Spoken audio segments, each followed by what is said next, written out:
Listen closely. This is how understanding begins. It is the most powerful force shaping your reality moment to moment. And yet no one ever taught you its name or how it works. This invisible architect is your emotional system. We are given a decade of education on mathematics and literature, but almost zero instruction on the very thing that drives our behavior. We are handed the keys to the most complex machine in the known universe, the human mind, without a user's manual. We are taught how to navigate the world, but not how to navigate ourselves. This is a masterclass on that missing manual. Over the next 15 minutes, we will embark on a journey into the heart of what it means to be human. We will explore the science of why we feel what we feel, dismantle the myths that keep us trapped, and uncover the timeless principles for transforming our relationship with our own emotions. Moving from a state of reaction to one of profound and intentional action, this is the art of ascent. To master our emotions, we must first stop fighting them. And to stop fighting them, we must understand their purpose. For most of human history, emotions were seen as mystical forces, weaknesses to be suppressed, or inconvenient noise that interfered with pure, cold logic. Modern neuroscience tells us this is fundamentally wrong. Emotions are not the enemy of reason. They are the foundation of it. At its core, an emotion is a biological signal. It's a rapid-fire data packet sent from your body to your brain, designed for one purpose: survival. Think of our ancient ancestors on the plains of Africa, rustle in the tall grass. There is no time for a logical debate or a pros and cons list. Instantly, the amygdala, the brain's ancient alarm system, hijacks the system. It floods the body with adrenaline and cortisol.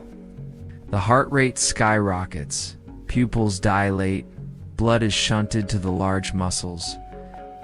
This entire physiological cascade has a name: fear. Fear is not a feeling to be ashamed of.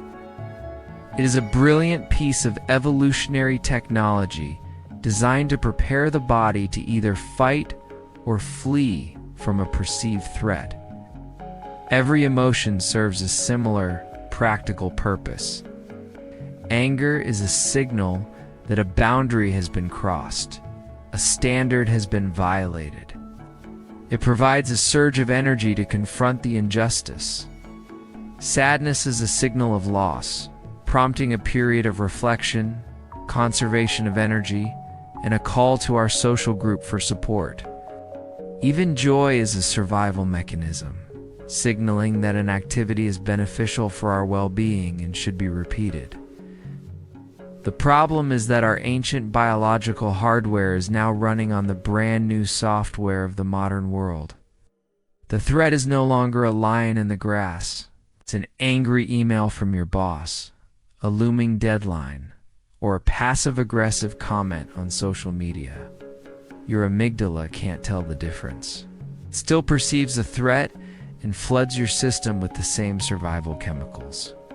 This mismatch between our ancient biology and our modern reality is the source of much of our anxiety and stress. The first step, then, is to recognize emotions for what they are, not who you are, but simply data. They are the weather pattern passing through the sky of your mind. From the moment we are born, we are taught a dangerous lie. We are taught to categorize our emotions into two buckets: good and bad.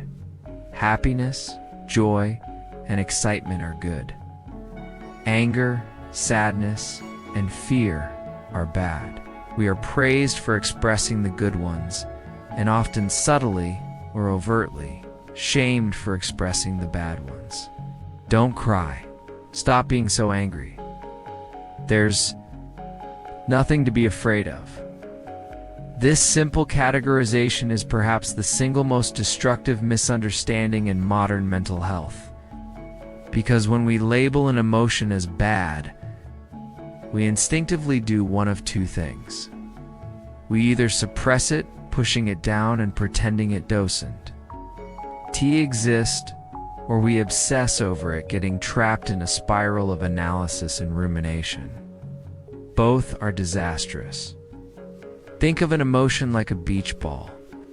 When you try to suppress it, when you try to hold that bad feeling of anxiety under the water, it takes an enormous amount of energy. You can do it for a while, but you can't focus on anything else. Your entire being is focused on keeping that ball submerged, and eventually your arms will get tired and that ball will explode out of the water with far more force than if you had just let it float on the surface in the first place. This is why suppressed anger often leads to explosive outbursts, and suppressed sadness can lead to deep depression. On the other hand, when we obsess over a bad emotion, we give it all of our power. We don't just feel sad, become a sad person. We don't just feel anxious, we become an anxious person. We fuse our identity with the feeling, forgetting that it is just a temporary signal. The solution is to abandon the labels of good and bad entirely. There are no bad emotions.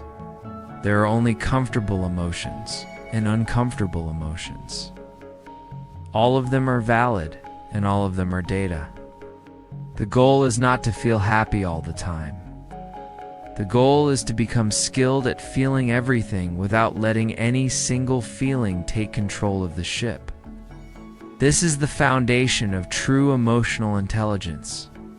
So, if we aren't supposed to suppress or obsess over uncomfortable emotions, what are we supposed to do with them?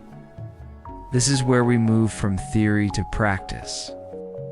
Here are 3 timeless principles for processing emotion in a healthy and productive way. Principle number 1, name it to tame it. This comes from the work of Dr. Dan Siegel, a pioneer in interpersonal neurobiology. Research shows that the simple act of putting a label on what you are feeling can have a profound calming effect on your nervous system. When you are feeling that familiar knot in your stomach and your mind is racing, pause and simply say to yourself, "This is anxiety," or "I am feeling anger," or "This is grief." By naming the emotion, you are activating your prefrontal cortex, the logical thinking part of your brain. This act of labeling creates a psychological space between you and the feeling. You are no longer drowning in the wave. You are the observer on the shore, watching the wave and naming it.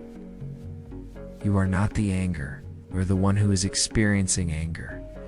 This small shift in perspective is the first step toward regaining control. Principle number 2, the 90-second rule.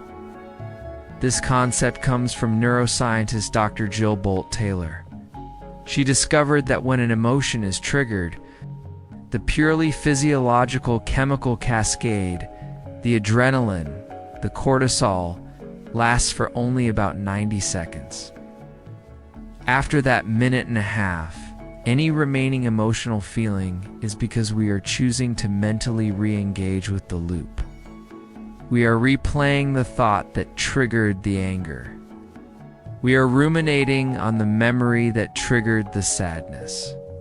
The emotion itself is a fleeting 90-second event. Suffering is what we add on top of it by keeping the story alive in our minds. The practical application here is profound. When you feel a powerful, uncomfortable emotion rising, give yourself permission to just observe it for 90 seconds. Watch it, feel it in your body, but resist the urge to feed it with a story. More often than not, you will feel the initial peak crest and then begin to fade all on its own. Principle number 3, choose a valued action. This is the cornerstone of acceptance and commitment therapy. one of the most effective modern psychotherapies. Once you have named your emotion and allowed the initial 90-second wave to pass, you are left at a critical choice point. You can act based on the emotion fueling because you're angry, hiding because you're afraid, or you can act based on your values. Your values are the person you want to be. Do you want to be a person who is kind, courageous, or disciplined? Even though you might feel angry, you can choose to act with kindness. Even though you might feel afraid, you can choose to take one small, courageous step.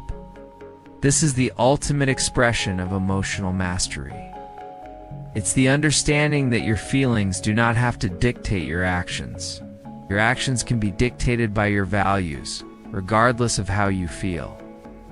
The relationship we have with our own mind is the most important relationship we will ever have. It is the work of a lifetime. It is not about achieving a permanent state of happiness.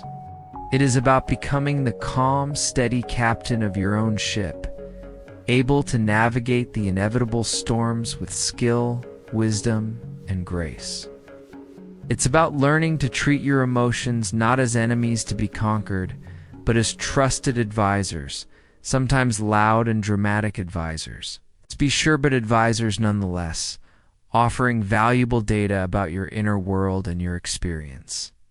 By learning to listen to these signals without being controlled by them, by developing the skill of feeling everything without letting it derail you from your values, you begin to build a foundation of unshakable inner resilience. This is not just self-help. This is the art of building a soul. The journey begins now.